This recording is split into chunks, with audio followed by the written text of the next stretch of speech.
The third commandment tells us not to take the name of the Lord in vain. I suppose for most people that means only one thing: don't use swear words. And especially don't use God's name as a swear word. And of course that's right. But it's more than that, isn't it? What God is forbidding here is using His name lightly or thoughtlessly, as though neither God nor His name were of any importance to us. What marks out the true believer is, as the 5th Psalm puts it, that he or she loves the Lord's name and exalts in Him. Think about this in terms of the 2 testaments of the Bible, Old and New.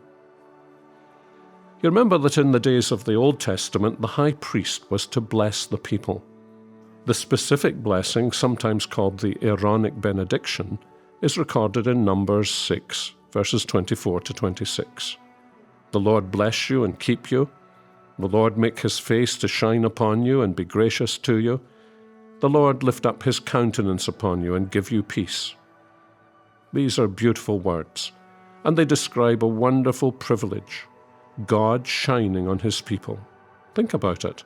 The face of God turning towards His people in love and smiling at them. But do you remember the words that follow? God says about the priests, "So shall they put my name upon the people of Israel, and I will bless them." When the people of God received this blessing, God was putting His name on them. So, to take the name of the Lord your God in vain was to be someone who accepted the Lord's benediction and then went away and lived as if he or she had never received it. Seems almost impossible, doesn't it? That someone would feel the smile of God in His benediction and then live as though it really didn't mean anything to him or to her. But before we look down our noses at Old Testament believers, I think we should remember the other occasion when God's name is said to be put on people. And this time, people like you and me, if we're Christians. Do you remember it? Yes, it happened when you were baptized. You were baptized into the name of the Father, the Son, and the Holy Spirit. I hope we all understand that's a bigger blessing than the Aaronic blessing. But here's the challenge. Am I living as though that had never happened? Or living as though my baptism was just an empty sign, or merely a sign of something I did in the past, so it doesn't really matter so much today? If so, I couldn't be further from the truth. I couldn't be more deluded, really. I'm no longer on safe ground. Exodus 20 tells me I'm on dangerous ground. I've emptied the name of God that was put upon me of all of its significance.